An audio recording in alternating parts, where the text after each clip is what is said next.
Bonjour, bienvenue sur le Move. Donc, je me présente Phantom, street dancer de Montréal, étudiant d'art traditionnel. Mon nom Phantom symbolise ce qu'on ressent, mais qu'on ne voit pas tout le temps. Donc, il est important pour moi de mettre de la lumière sur la danse, sur les danseurs, différentes perspectives, et de comprendre qu'est-ce qu'il y a derrière le Move. Donc, aujourd'hui, gros guest. Donc, on va aller deep sur connecter avec nous-mêmes, connecter avec les traditions, connecter avec la culture, avec nos mémoires. Donc, on a Sheran Figaro, la respectable, donc fondatrice de la compagnie Or et Danse. On a fondatrice du podcast Moment Dansé, dont je suis fan. Donc, allez voir ça, c'est assez impressionnant. Et bonjour Sheran, comment ça va? Bonjour Phantom, ça va très bien. Merci. Yes. Merci pour l'invitation. Ça fait plaisir. Donc, on m'a dit que tu as déjà enseigné un cours complet sans dire un seul mot. Oui, c'est arrivé. C'est arrivé il y a 2 semaines ou 1 semaine, le 5 mai, oui. Ouais, ça en dit beaucoup déjà. Oui, moi qui parle beaucoup pendant mes cours, mais ça a été quelque chose d'exceptionnel. Excellent. Donc, comment ça a commencé la danse pour toi? La danse a commencé chez moi, dans des fêtes de famille. J'ai 2 sœurs, puis on a une amie, une bonne amie à nous. On habitait le même quartier, donc on s'était dit, on va célébrer nos anniversaires en organisant des petites fêtes de famille. Il y a ce côté-là, puis il y a aussi, à travers mon père, qui, lui, sans être danseur professionnel, mais prenait des cours de danse quand, je pense, avant de nous avoir. Et puis, il nous a inscrites, mes sœurs et moi, à des cours de danse traditionnelle haïtienne, mais à l'époque, puis je pense encore beaucoup en Haïti, on parle du folklore haïtien. Donc, il nous a inscrites chez sa prof, quand lui, il dansait, qui s'appelle Viviane Gauthier, qui nous a quittés. Et donc c'est ça, c'était comme les deux façons pour moi d'aborder la danse à l'époque. J'avais à peu près 8 ans, 9 ans, et donc c'est ainsi que j'ai commencé. Donc ça, c'était ici? C'était en Haïti. En Haïti. En Haïti. Je suis née en Haïti, j'ai été élevée en Haïti. Je fais toutes mes études primaires, secondaires, universitaires, comme un premier diplôme universitaire en Haïti. Et donc la danse était toujours là. À un moment donné, on allait un peu moins au cours. Mais après, je pense plus quand je suis rendue à faire mes études universitaires, je suis retournée à la danse. Là, c'était vraiment moi qui avais décidé de retourner à la danse. Et puis, à partir de ce moment-là, je n'ai jamais lâché, même si j'ai quitté Haïti après, même si j'ai eu des enfants après, je n'ai jamais lâché la danse. Donc, toutes les différentes versions de Sheran dansaient. Oui, tout à fait. Donc, ça t'a accompagné là-dedans. Donc, déjà là, il y a beaucoup de choses. Et comment ça a commencé, en fait, ta compagnie de danse, Or et Danse? C'est arrivé, ça fait longtemps, 10 ans, je pense. Cette année, ça va faire 15 ans. 15 ans déjà. C'était en 2009 quand j'ai commencé. J'ai commencé à donner des cours pour enfants, pour adultes. Mais je pense que cette décision de commencer à enseigner, c'est venu parce que je regardais ma fille qui, à l'époque, avait 4-5 ans, puis qui dansait à la maison. Puis moi, je me posais déjà la question comment j'allais faire pour lui transmettre ce bagage-là que j'avais, cet héritage-là qui m'a été transmis. Et je me suis dit, bon, donner des cours de danse peut-être serait une bonne chose. Donc, comme ça, elle viendrait au cours au lieu de juste de lui enseigner les premiers pas traditionnels haïtiens à la maison. Donc, organiser un cours puis avoir d'autres enfants qui viennent, ce serait peut-être intéressant. Et c'est comme ça que j'ai commencé tranquillement, 2007-2008. Puis en 2009, je me suis dit, bon, je vais faire ça de façon comme sérieuse. Et j'ai fondé la compagnie. Donc, au départ, c'était vraiment des cours de danse. Il n'y avait pas encore le côté création. Donc, il n'y avait pas encore le côté spectacle. Et peut-être que ça décevait un petit peu certains parents qui s'attendaient à voir des spectacles de fin d'année. Mais moi, le but, c'était comme on peut partager après, faire une période de démonstration pour les parents. Mais moi, ce qui m'intéressait beaucoup, c'était comme la transmission, organiser les cours pour les enfants, ensuite pour les adultes, certains parents qui étaient intéressés. Et puis, un peu, pas par hasard, mais à un moment donné, je me suis plus intéressée à la création, au-delà de mettre en place certaines séquences chorégraphiques dans le cadre des cours. Et puis, j'ai senti qu'il y avait quelque chose que moi qui m'intéressait au niveau de la recherche, au niveau de comment j'utilisais la symbolique ou tout ce qui était comme des références et tout ce qui caractérisait les danses traditionnelles, comment je voulais les utiliser dans une perspective de création. Et donc, toutes les autres activités sont venues à partir de là. Donc, là, on parle de danse traditionnelle haïtienne. Si je ne me trompe pas, vous avez plus que 200 rythmes qui ont chacun leur style, qui ont chacun leurs enseignements. Oui. Si, exemple, quelqu'un qui nous écoute ou qui nous regarde aujourd'hui, c'est pas du tout c'est quoi la danse folklorique haïtienne, ou c'est pas du tout c'est quoi la danse traditionnelle, comment on pourrait expliquer par rapport à ce qu'on voit tout le temps des danses sur les vidéos, ou des cours de danse, ou des cours de hip-hop qui sont très populaires, ou de danse contemporaine? Ça serait quoi comment on pourrait expliquer ça, si on pourrait résumer? Oui, résumer. Ouais, c'est surtout. Moi, je parle des danses traditionnelles haïtiennes en me disant que ce sont des danses qui parlent de la tradition. Ce sont des danses qui nous informent sur cet héritage qui continue d'exister, et ce, depuis des générations. Et récemment, dans le cadre de mes cours, je parlais aux participantes en disant qu'il y a non seulement il y a différentes nuances par rapport aux différentes régions en Haïti, mais aussi il y a le fait que quand on parle de danse traditionnelle, pour moi, ça ne veut pas dire nécessairement la façon dont on les danse dans un rituel. Je pense que le contexte fait que ça se danse d'une certaine façon dans un rituel, et ces mêmes danses qui viennent de cette tradition-là vont se danser d'une autre façon, avec une fonction peut-être plus de spectacle, de divertissement, parce que c'est utilisé également dans le cadre d'un divertissement, ça veut dire on veut juste montrer quelque chose. C'est utilisé aussi au niveau scénique, dans la création, donc au-delà de juste monter une chorégraphie, puis des fois c'est ce qui peut nous amener à parler de folklore, parce que c'est quand même des schémas et des façons de jouer aussi le tambour qui sont structurés, cadrés dans un espace-temps, puis on se dit, ben, si on danse, par exemple, le yanvalou, ben, on va présenter le yanvalou de cette façon-là. Et cette façon-là, c'est comme à chaque troupe ou chaque compagnie va l'aborder de cette façon-là, c'est de la façon folklorique, et qu'il y a aussi une façon de préserver, je pense, dans les villes, une façon de préserver cet héritage et de continuer de partager, même si tout le monde n'a pas cette possibilité de se rendre dans un rituel ou bien dans un lakou. Mais ces danses, pour moi, je dis qu'elles sont traditionnelles, même si on les enseigne dans des studios de danse, parce qu'elles viennent de la tradition. Puis ça, je pense que tout le monde n'est pas nécessairement...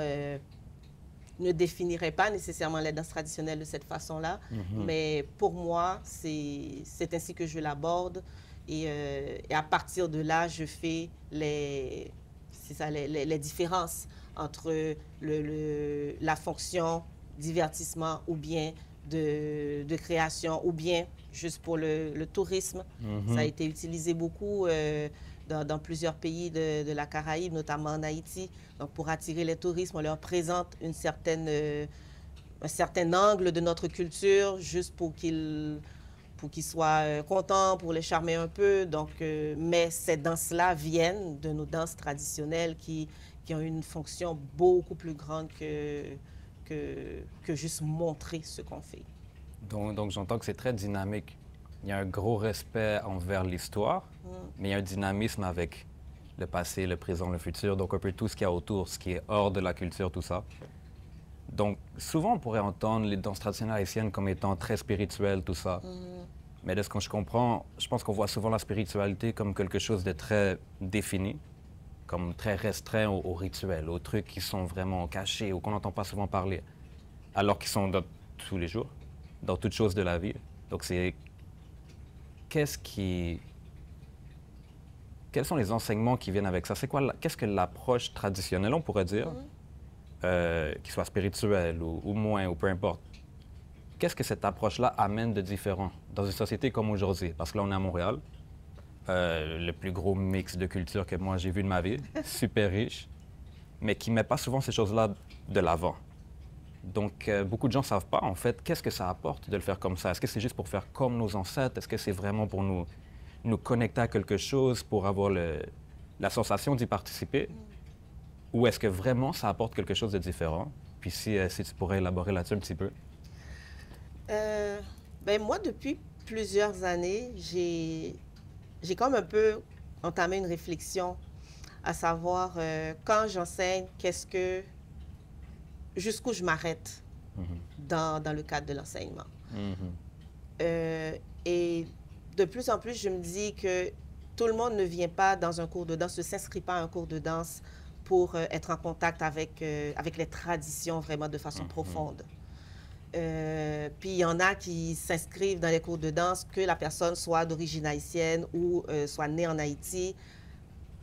C'est pas tout le monde qui est intéressé à la spiritualité haïtienne, qui est intéressé au vaudou haïtien.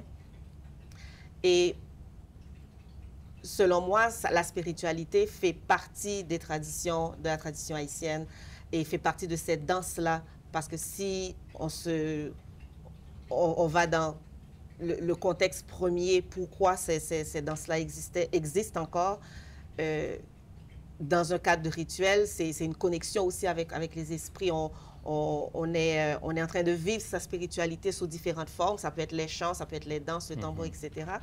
Donc, pour moi, c'est si j'enseigne, est-ce que je vais automatiquement parler de la spiritualité? Est-ce que j'aborde les mouvements de cette façon-là? Quel type de chanson que je vais utiliser?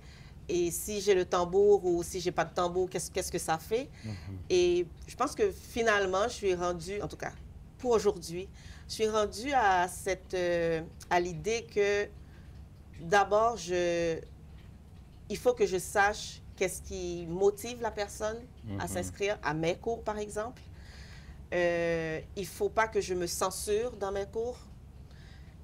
Et en même temps, je me dis que il faut que je ne peux pas arriver et déposer cet héritage-là dans n'importe quel contexte. Bien sûr. Dans n'importe quel cercle.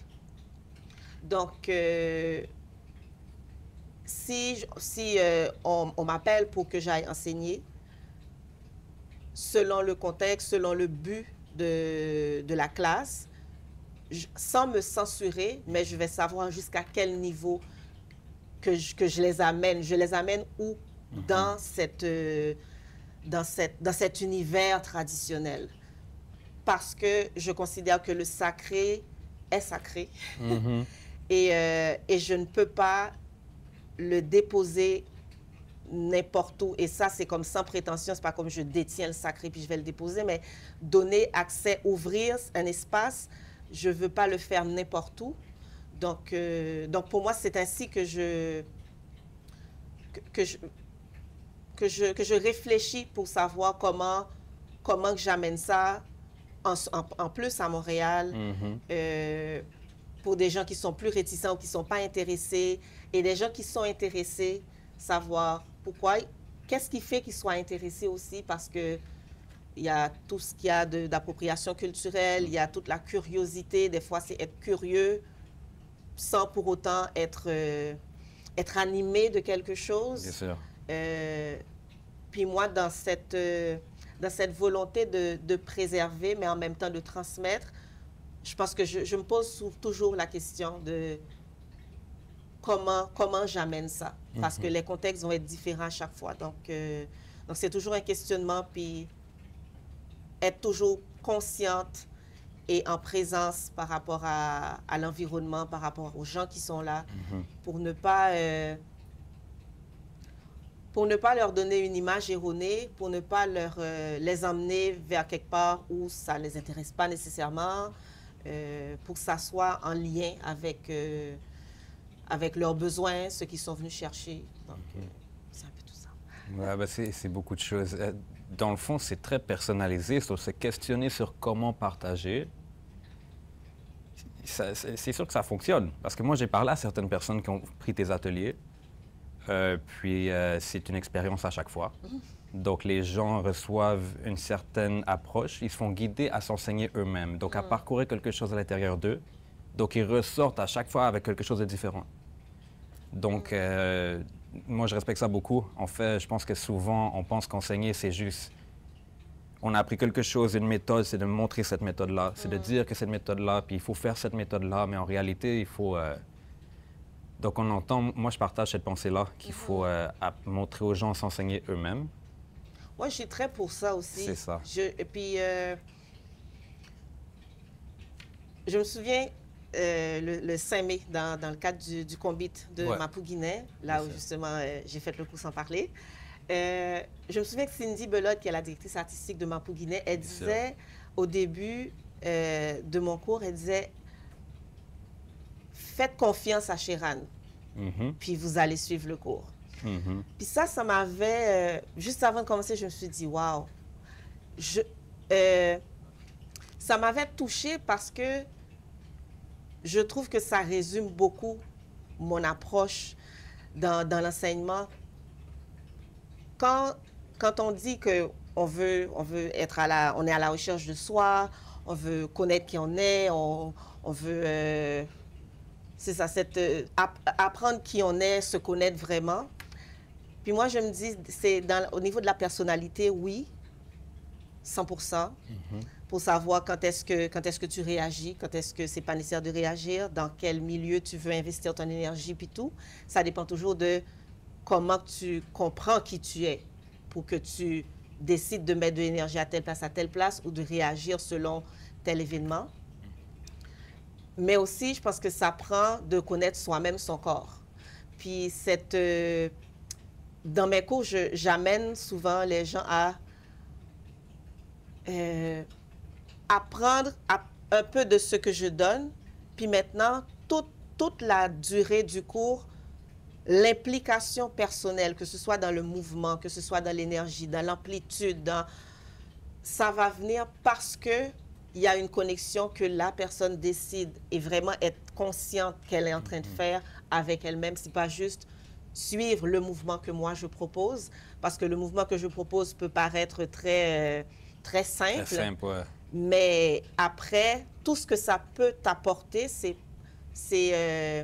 selon comment toi, tu décides de t'investir dans cette simplicité-là au prime abord.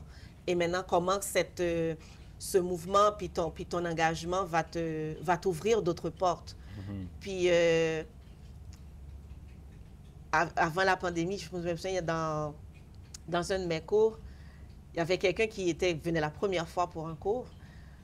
Puis après le cours, la personne disait à quelqu'un d'autre qui était déjà habitué, OK, mais qu'est-ce qu'on fait? Est-ce que Sheran va faire quelque chose?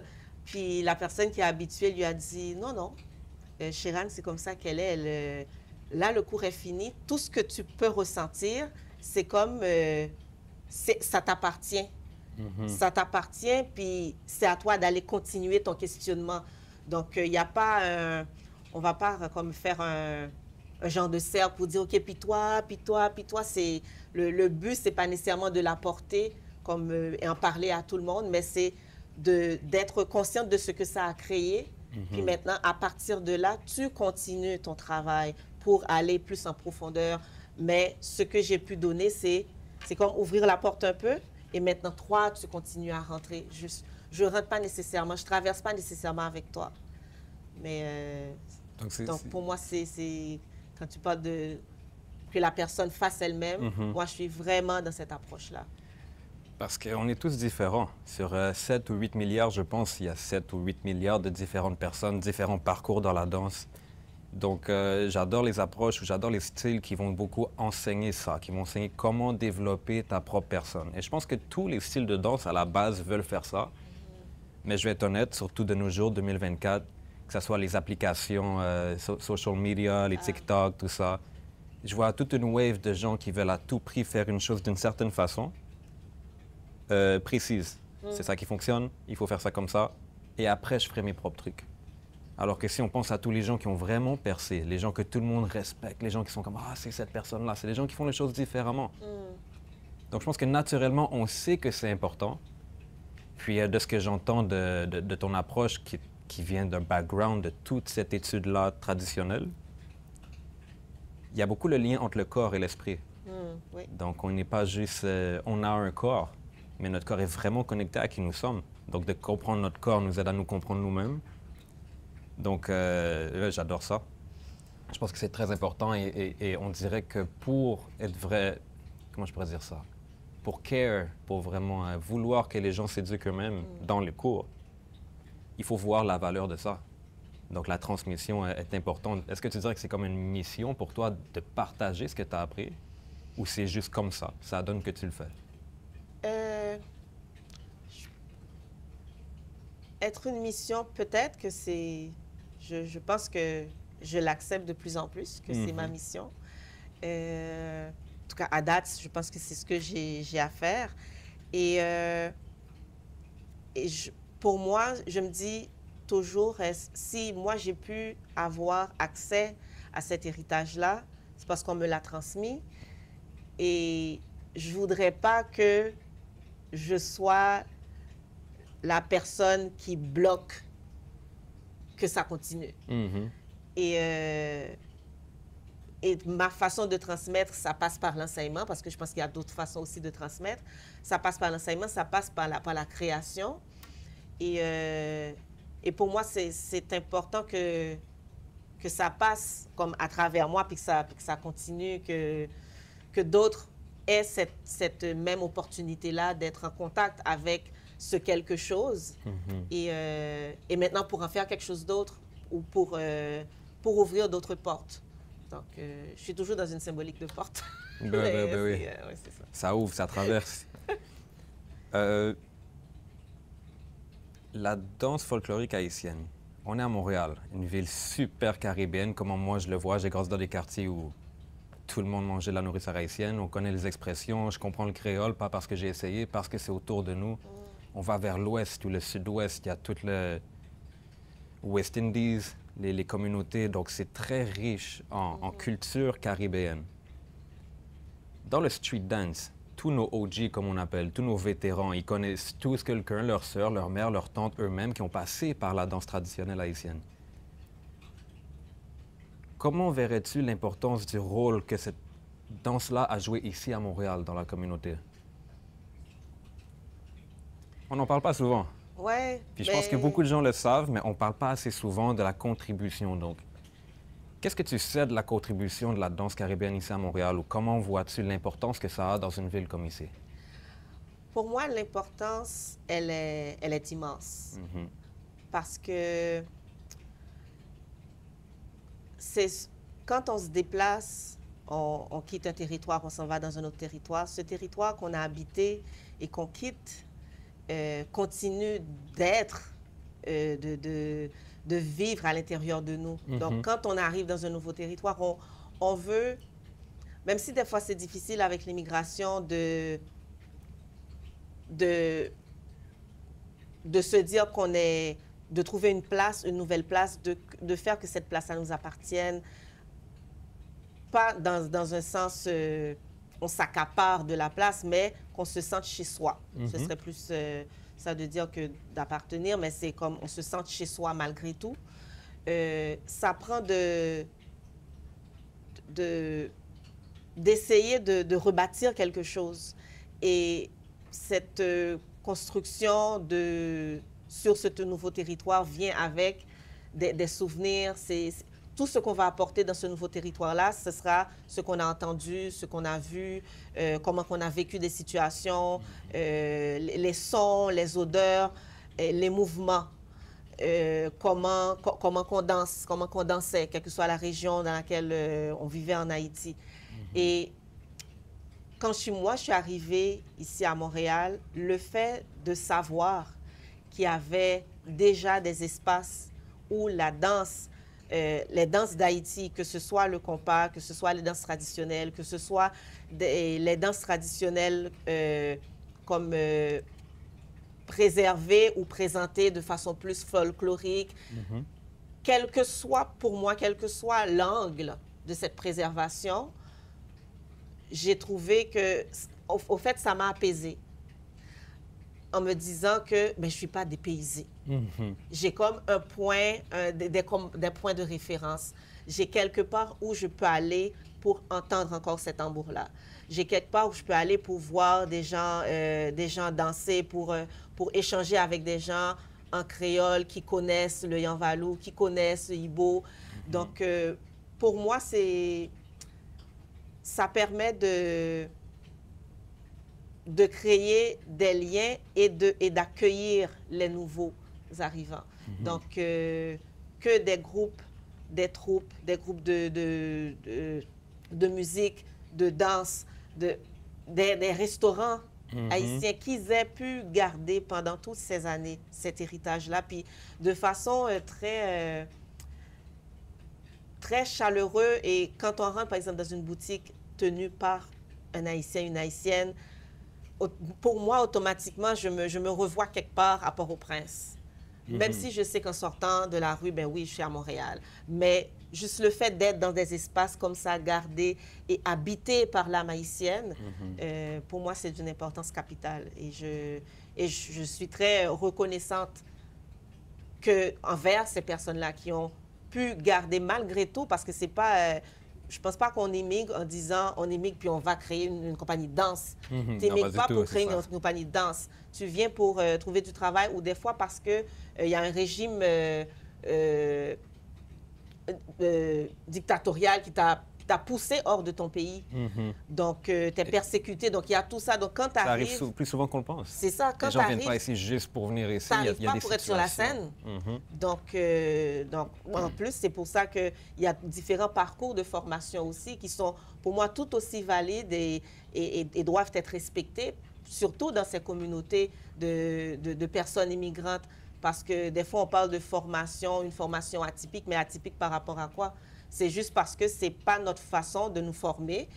Ce n'est pas nécessairement institutionnel, mais ce sont des espaces, des bastions pour moi de résistance. Tous ces lieux-là à Montréal qui permettent que la culture haïtienne et d'autres cultures des Caraïbes continuent d'exister pour que des gens qui arrivent trouvent, c'est comme trouvent un oasis pour dire, OK, là, je suis dans un chez-moi, même si je sais que je suis en Amérique du Nord, par exemple. Puis certains de ces endroits-là m'ont aidé beaucoup dans mon propre développement, donc je dois être subjectif là-dessus. Je pense que c'est toute une université de marcher dans les rues de Montréal, pas juste pour apprendre, mais pour ressentir, pour apprendre dans notre corps, dans notre façon de vivre, dans nos émotions. Il y a certaines façons qui m'ont aidé à me raligner à moi-même. Des méthodes qui viennent de cultures que j'aurais jamais connues si je serais resté juste dans mon coin où j'ai grandi. Pas où j'ai grandi parce qu'il y avait beaucoup de culture. Mais des fois, si on est juste dans une seule approche, on ne voit pas tous les trucs qui peuvent vraiment nous aider à être nous-mêmes de la meilleure façon possible. Est-ce qu'on peut nommer quelques endroits, que ce soit des compagnies, des groupes, que ce soit des endroits qui participent beaucoup à ça, à créer cette oasis haïtienne-là ici à Montréal? Oui, je sais qu'il y en a beaucoup. Oui, il y en a beaucoup. Dans la danse, si on peut aller vers la danse. Dans la danse. Mais sans des fois qu'il y ait des lieux spécifiques, mais il y a des compagnies puis des troupes, des collectifs. Il y a, par exemple, je parlais de Mapouguinet, qui a fêté comme 52 ou 53e année d'existence. Gros shout-out à Mapouguinet. Il y a la troupe Expression, il y a Solé, il y a, comme ça c'est pour la danse haïtienne, il y a Jocelyne Saint-Léger. Moi, quand je suis arrivée à Montréal, elle enseignait... je pense, sur Avenue Mont-Royal.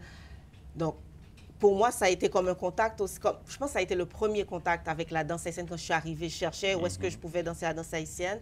Puis il y a le centre de création Nyata Nyata. Bien sûr. Quand moi, je me souviens, quand je suis arrivée, Ma fille, à l'époque, avait 2 ans. Mhm. Puis, on habitait à Montréal. C'était, je pense, le premier. On arrivait en automne. Donc, un samedi, j'ai dit à mon mari que, bon, on va chercher c'est quoi exactement, comment faire pour aller sur la rue Saint-Laurent. Puis, à ce moment-là, tu connais rien du tout de comment, quel métro prendre. Mais je voulais aller à cette place-là. J'avais aucune idée de qu'est-ce qu'on faisait vraiment, à part, pour moi, c'était comme des cours de danse. Et quand je suis arrivée, je me souviens, j'entends le tambour, puis j'avais comme tellement hâte à accéder. Puis quand je suis arrivée en haut, je n'étais pas sûre si on allait me permettre de regarder. Puis je ne savais pas qui était Zab Mabungu nécessairement. Mais quand je suis arrivée, puis j'ai demandé, est-ce que je peux juste regarder un peu? Puis elle a dit oui. Puis pour moi, ça a été comme, je ne sais pas, ça a été quelque chose d'ouvert, qui a ouvert en moi quand j'ai pu avoir accès à ça. Puis j'ai écouté, j'ai regardé. Donc pour moi, ce sont des lieux qui, même quand je passe sur Saint-Laurent, j'entends le tambour. Je passe à une plage, j'entends le tambour. Ça me fait quelque chose de... C'est comme ça m'amène dans un espace de connexion avec moi-même, juste, même si je ne m'arrête pas, mais juste le fait d'entendre le tambour. Et je pense que ces espaces-là, en étant ouverts aux gens de la communauté, ils ne savent pas quel bien qu'ils font. Parce que moi, ça m'a fait du bien quand je suis arrivée de savoir qu'il y a cette place-là, puis que je pouvais avoir accès. Le tambour, ça, c'est mon point faible, ça. Ouais. Tambour qui vient de notre cœur. Tout le monde a un tambour, on marche le tambour. Donc, quand on parle de cultures qui comprennent ça et qui ont travaillé sur étudier, protéger, conserver les enseignements sur ça, qui datent de plusieurs milliers d'années, c'est ça qu'on vit quand on va vers des tambourinaires traditionnels. Donc, c'est pour ça que beaucoup de gens, j'ose dire que la majorité des gens écoutent le tambour et le sentent. Like, if you hear the drum, you feel it's deep, I like the drum, it's something different, I feel it in my body. C'est parce qu'on le fait. You really do it. Tu le sens dans ton corps pour vrai. C'est ça le but. C'est pour ça qu'ils ont créé le tambour. Unir le ciel, la terre, le cœur, le corps. Donc, je pense que... Puis, j'ose dire que tous les rythmes traditionnels, tous les danses traditionnelles se dansent sur le tambour. Ou presque. Je veux dire, le tambour, c'est vraiment central dans la danse. Oui. On a parlé d'accessibilité. Donc, je connais des gens personnellement que souvent, ils ne sentent pas qu'ils sont vraiment à leur place d'aller apprendre de certains styles comme ça. Parce qu'ils se disent, comme moi, par exemple, j'ai commencé dans le street dance, dans le parc. J'ai pris quelques cours, c'était Urban Element, shout out Urban Element. J'ai pris quelques cours là, mais j'avais de la misère à suivre des chorégraphies, c'était pas pour moi. Après, je dansais à l'école, je dansais dans le parc, je dansais partout, sauf là où les gens vont danser d'habitude. Puis, au début, quand on m'a parlé de danse traditionnelle, j'étais comme, ah, mais c'est pas pour moi je connais pas ça, j'ai personne dans ma famille, qui va me laisser rentrer là? Jusqu'en temps que j'arrive à Nyata aussi. C'était vraiment, ça s'est fait comme ça, soudainement j'étais là. Et je me suis rendu compte que non, c'est vraiment quelque chose qui nous connecte entre nous les humains, la danse, beaucoup plus que d'un style à l'autre. Ah oui. Donc si on parle de danse traditionnelle ou folklorique haïtienne, est-ce que n'importe qui peut aller essayer ça ou est-ce que n'importe qui est le bienvenu là-dedans? Moi, je dirais oui. Je dirais oui que n'importe qui peut d'abord être bienvenu pour, comme l'espace est là, il n'y a pas, en tout cas, à moins qu'on ne veuille pas avoir pour une raison quelconque, des gens qui jouent, comme juste avoir 2 rangées de personnes à juste regarder un cours, si ce n'est pas le but. Mais puis l'accès aussi, moi je pense que ça dépend beaucoup d'où part ton intention. Si c'est pour comprendre ce qui se fait, pour être dans l'espace, pour partager, je pense que oui. Si c'est s'il y a une intention comme plus mesquine ou pernicieuse ou... Un peu fermé. C'est ça, c'est-à-dire tu viens, tu prends, puis tu t'en vas. Donc ça, je pense que c'est un petit peu... peut-être que tout le monde, là, aime moins ça, de venir et puis tu prends, puis tu t'en vas avec, ou bien qu'il n'y ait pas de retour. Moi, je pense que être dans l'échange, puis dans le partage, dans cette communion-là, c'est ce qui permet d'accueillir d'autres personnes, que d'autres personnes se sentent, même s'ils n'ont pas dans leur héritage cet art-là, mais se sentent acceptés parce que leur intention, elle est positive, elle est pure, ça vient d'un espace de vibration positive en eux. Donc, ils vont se sentir accueillis nécessairement puis automatiquement. Donc, moi, je vois ça beaucoup dans l'échange et non dans venir, tu regardes, puis des fois tu filmes, des fois puis ensuite, ou bien tu poses plein de questions, puis ensuite on ne te revoit plus jamais. Donc là, tu étais juste venu prendre quelque chose. Et ça, c'est pour moi, j'aime moins ça. Mais que ça soit un échange, il y a un lien, il y a une relation qui s'installe finalement entre ces personnes qui viennent, puis d'autres personnes qui transmettent. Je pense que ça se fait déjà et c'est à continuer parce que la transmission, ça va aussi au-delà de juste le style. Donc, il y a comme toute la philosophie que la danse porte. Et cette philosophie-là, elle connecte les humains. Donc, c'est pas parce que c'est tel style de danse que cette philosophie t'appartient pas ou tu peux même pas avoir la chance d'écouter la sagesse qui vient de cet art-là. Donc, je pense que l'échange permet, et l'ouverture aussi, la générosité, ça permet d'accueillir et de se sentir accueilli. Je parle souvent de ça avec les gens qui me connaissent dans le street dance, qui vient principalement des cultures afrodescendantes ou latino dans les États-Unis. Certains vont dire que ça a commencé dans les années 70, 80, à New York, tout ça. Moi, je parle beaucoup du fait que dans tous les styles de street dance ou de danse moderne, c'est juste moi, je ne connais pas beaucoup les autres, on voit des mouvements qui viennent directement de certaines danses traditionnelles, de certaines tribus d'Afrique ou des choses comme ça.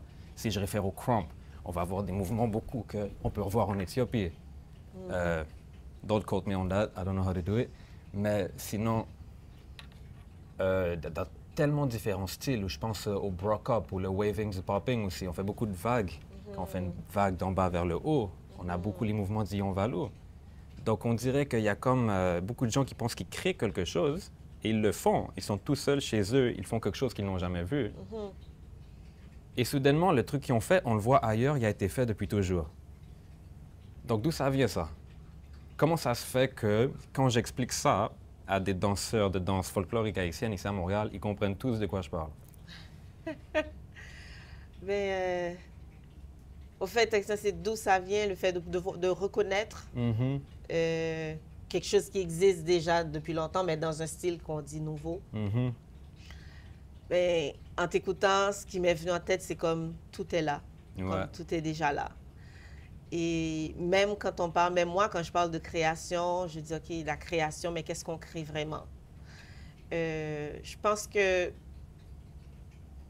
il y a des possibilités et des façons,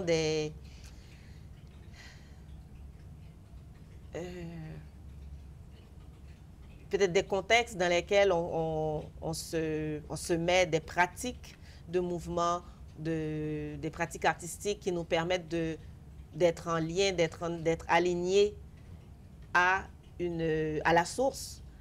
Et maintenant, dépendamment de notre pratique elle-même, de ce qui nous habite, de ce qui prend beaucoup d'importance dans notre vie pour une raison ou pour une autre, on va être connecté à quelque chose de très particulier et qui va se matérialiser en nous d'une certaine façon parce que notre corps, c'est notre corps, il est fait de cette façon-là et nous avons nos filtres aussi qui permettent que nous allons l'amener d'une certaine façon juste parce que c'est... parce qu'on le reçoit d'une certaine façon. Donc, ce qu'on va finalement matérialiser en 2024, que quelqu'un va faire en 2024, pour moi, c'est une façon d'amener en réel une parcelle de ce qui existe déjà quelque part d'autre. Et on peut dire que la personne l'a créé, même si on dit qu'on a créé quelque chose, j'ai l'impression qu'il faut quand même cette dose d'humilité pour comprendre que c'est... C'est qu'on a de place là-dedans. C'est ça, ça nous est pas venu comme juste comme ça. C'est venu parce que ça existe déjà quelque part dans l'univers. Puis nous, on a pu être en connexion avec ça. Et si ça m'arrive à moi, donc je vais le porter d'une certaine façon dans mon corps, je vais même le dire d'une certaine façon. Le langage utilisé va dépendre de ce qui m'habite, va dépendre de mon background, de mon expérience, de la langue que j'utilise pour parler. Que toi, ce même rayon qui va venir vers toi, tu vas le porter d'une autre façon dans ton corps parce que ta gestuelle est différente de ma gestuelle. Et tu as un langage pour parler du corps qui peut être différent. Donc tu vas le nommer différemment. Mais quand on va se mettre à danser, puis finalement, on est en train de faire... on se rend compte qu'on est connecté à la même affaire, mais c'est juste que ça prend des formes différentes. Donc, c'est ce que je pense. On m'a demandé une question pour toi. OK. J'ai demandé à quelqu'un qui ne connaissait pas du tout ton parcours. Elle ne savait pas c'était qui Sheeran, elle ne savait pas c'était quoi la danse traditionnelle. Elle sait c'est quoi, mais elle ne connaît pas bien. Elle a demandé, et c'est curieux qu'on parle de ça en ce moment, parce que sa question précise était comment on reste connecté à la source, si on se connecte à une source de notre inspiration, si on arrive à pousser toutes les influences de la société moderne ou de tous les patterns, des fois, qu'on y participe aussi. Comme moi, dans ma génération, on va swiper beaucoup de choses, you know? Comment on fait pour rester connecté à ça? Parce que des fois, ça se déconnecte, des fois, ça bouge. On dirait que c'est pas si simple. Non. Donc, comment on fait pour rester connecté à cette source-là à laquelle on connecte quand on danse, dans une société comme aujourd'hui? Ouais. Moi, je dirais... Je pars de mon vécu. C'est comme se défaire de de se sentir obligé d'être connecté tout le temps. On n'est pas connecté tout le temps. Je ne suis pas connecté tout le temps. Je ne vais pas enseigner puis être connecté tout le temps, ou même être sur scène. Et dans ma pratique artistique, j'ai fini par établir des rituels. Ça m'aide. Des rituels du matin, des rituels quand j'arrive en studio, des rituels si je dois écrire. Donc, ces rituels-là peut-être ne me connectent pas toujours de la même façon, mais me permettent de me recentrer pour dire que je repars sur la piste que j'avais laissée de côté. Et j'utilise aussi beaucoup cette image de vague. Oui, des fois, on sera comme... on va se sentir au top de notre affaire. Puis des fois aussi, ça ne sera pas le cas.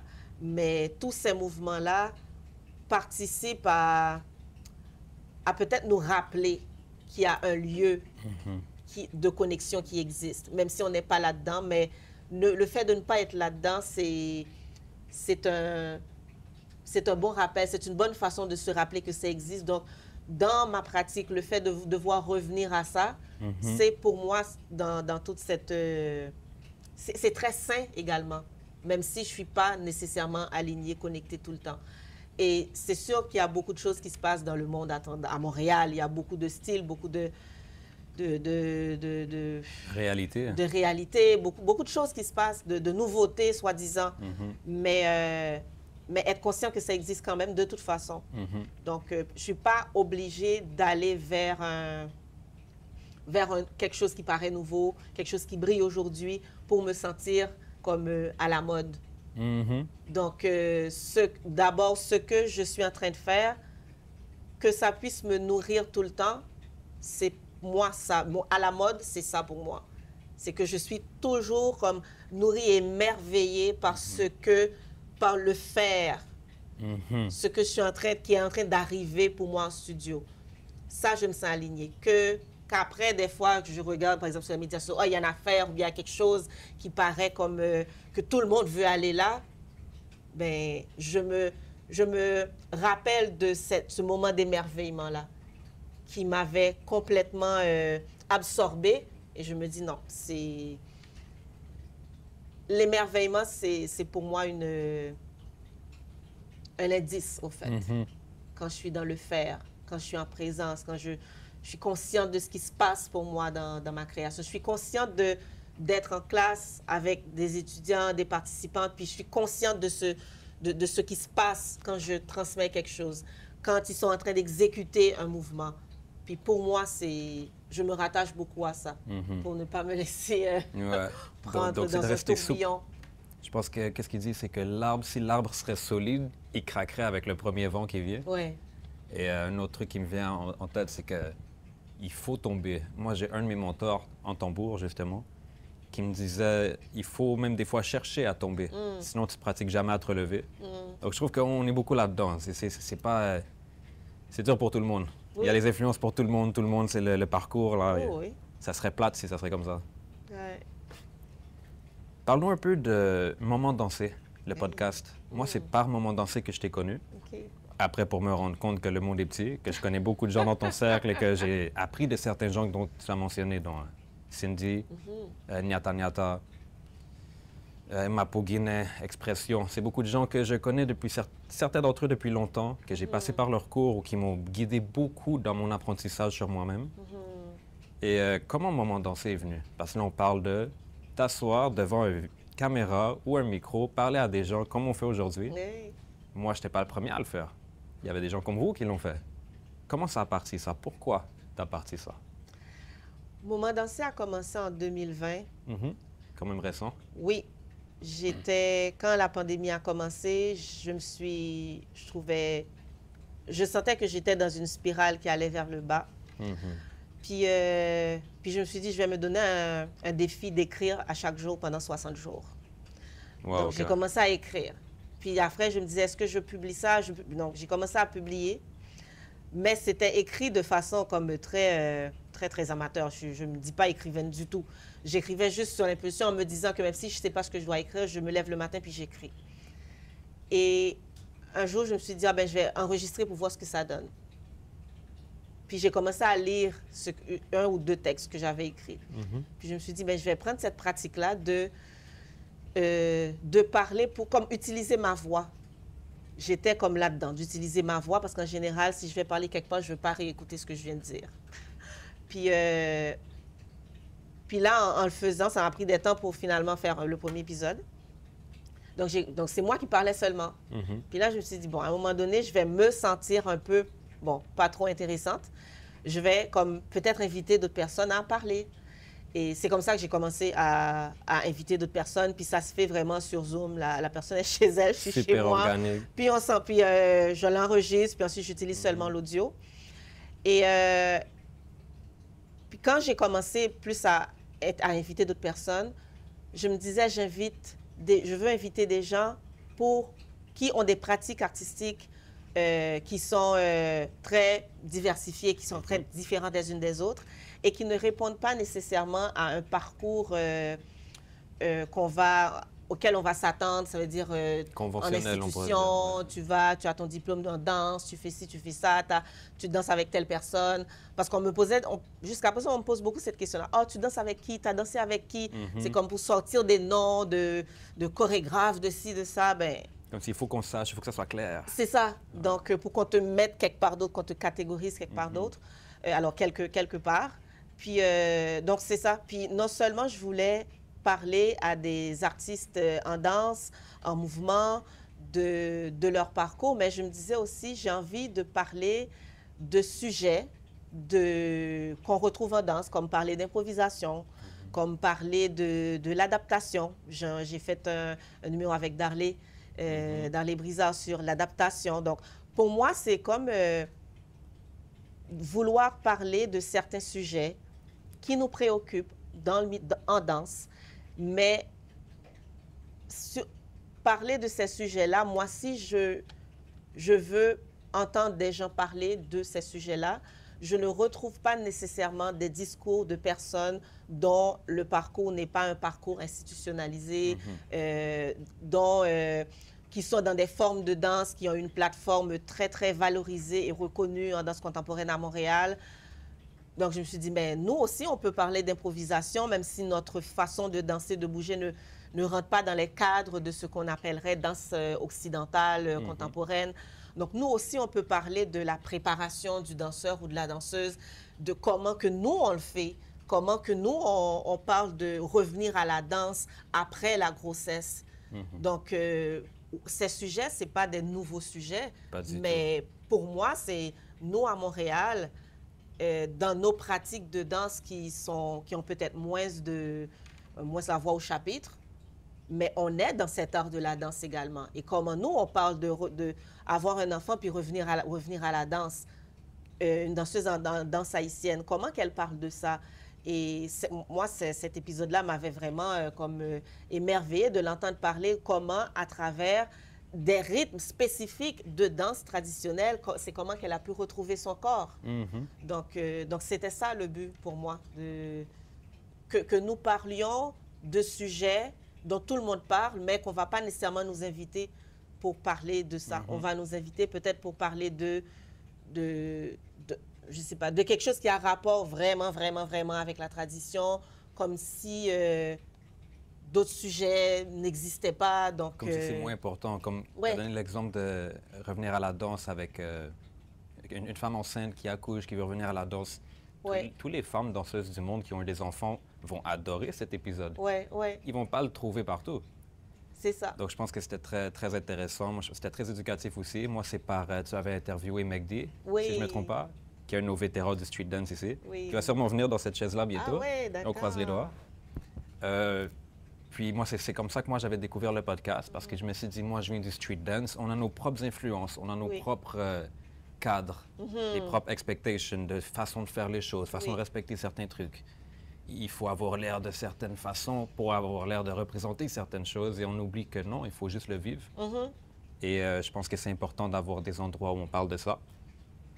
Et moi, le parcours aussi, c'est important pour moi. Le parcours qu'on fait en danse pour se former.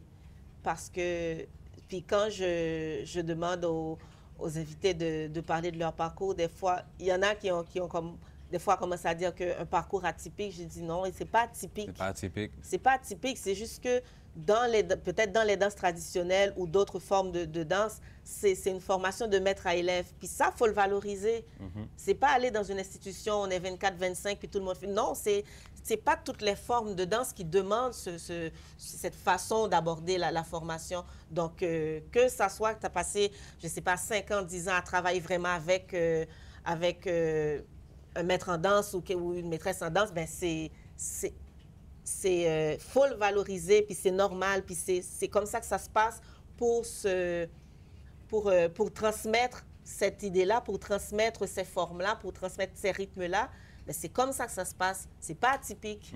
Donc, pour moi, c'est comme quelque chose qui me tient vraiment à cœur de parler de ça à chaque fois, ce moment danser aussi. Ben oui. Ben, c'est important aussi. Puis, comment je le vois, c'est qu'on est en Occident, donc c'est de la danse occidentale. Il ne faut pas trop donner le mérite à ce qui exclut beaucoup de choses. Je pense que le plus qu'on met les choses ensemble, puis que tout ça fait partie de la danse d'ici. Toutes les différentes danses qu'il y a ici font partie de la danse d'ici. Si tu danses tout seul dans ta chambre, c'est de la danse d'ici aussi. Mais après, il y a accès à des gens qui étudient, comment on pourrait dire en langage populaire, ils vont plus deep dans les choses. Et on voit ça beaucoup dans les danses traditionnelles. Je pense que c'est très, très riche aussi. On se rapproche de la dernière question, la question principale. Pour toi, Sheran, il y a quoi derrière le move? Derrière le move. Derrière le move. Derrière comme mon tu l'entends, move. comme Derrière tu le veux. move. OK. Ton contexte. Il y a quoi? Il y a... Pour moi, derrière le move, il y a ce qui... Bon. Rapide comme ça, il y a pour moi ce qui existe. Ce qui existe et qui fait que je vais faire ce move-là. Puis hier, j'en parlais à quelqu'un. Je suis très intéressée depuis 2-3 mois à comprendre ce qui se passe avant mon premier geste. Comme quand je suis sur scène ou quand je dois performer quelque chose, ce qui se passe avant, c'est quelque chose que j'ai envie de creuser, de comprendre. Et ça peut paraître ésotérique, puis tout ça. Bon, j'ai aucune limite là-dessus, mais... Exo, exo, les deux? Donc pour moi, c'est ça. Derrière le move, il y a ça. Et ça peut être derrière ou avant. Pour moi, c'est ça. Il y a ce quelque chose qui va faire que ça arrive. Et ce quelque chose, c'est quelque chose qui est vivant, qui est toujours là, mais qu'on ne peut pas toujours voir. Mais au fait qu'il est aussi dans un silence qui va faire que. C'est ça. Donc ça nous fait nous écouter nous-mêmes, ça nous fait se poser des questions, les bonnes questions. Si tu aurais... Bon, c'est très subjectif, mais c'est ton épisode. Qu'est-ce que tu crois qu'on devrait voir plus dans la danse ici à Montréal, en général? En tout et partout, là. En tout et partout. Si Sheran a un conseil à donner et tout le monde t'écoute, qu'est-ce que tu penses qu'il vaudrait la peine de mettre de l'énergie dessus un peu plus?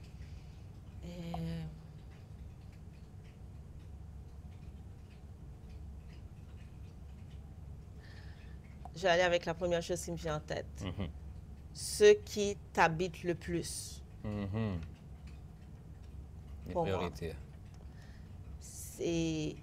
Puis, ça peut être dans ton mouvement, ça peut être ton choix, le choix de musique, le choix d'instruments.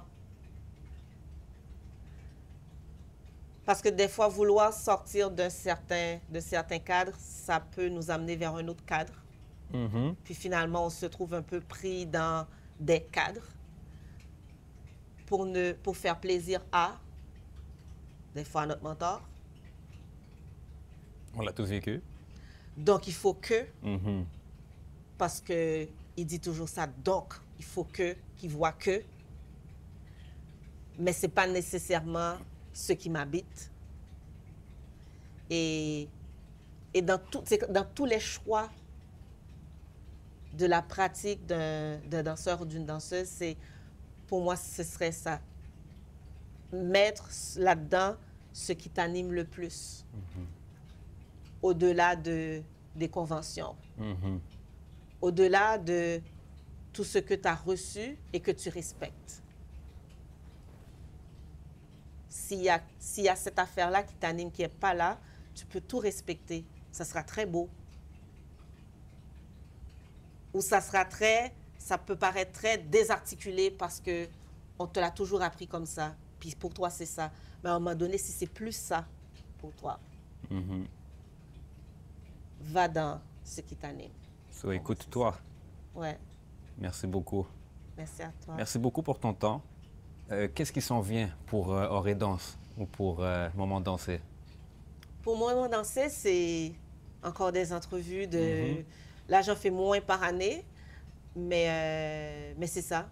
Puis pour Oré Danse, c'est...